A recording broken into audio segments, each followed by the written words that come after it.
I'm originally from Southern California, and I was there up until through college, and then I went to medical school in North Carolina at Wake Forest.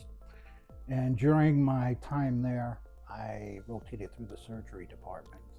And then that's when I really fell in love with surgery and decided that that would be my career. Since then, I've basically done some fellowships, especially in minimally invasive laparoscopic surgery, which is how I like to approach all my procedures if possible. What brought me to this area is the fact that it's a lot like Southern California.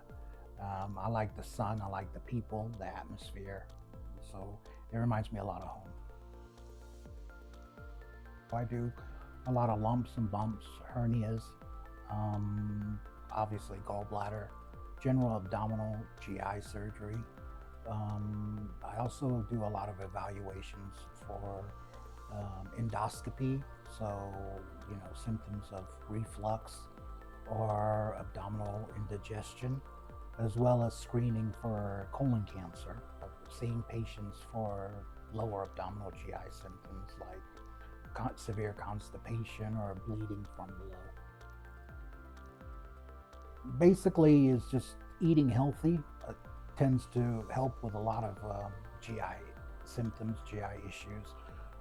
Making sure you take enough vegetables. Fiber intake is very important. A lot of GI symptoms are related to low fiber intake, so actually just improving your fiber helps alleviate a lot of the symptoms. Making sure that you stay up to date with screening in terms of colon cancer screening.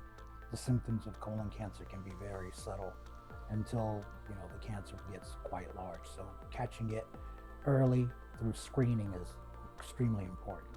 When we catch these diseases early, the treatment for it is a lot simpler and in a more elective type of setting where things can be scheduled ahead of time and planned out effectively, as opposed to showing up in the emergency room and having to be admitted to the hospital and getting more emergent treatment.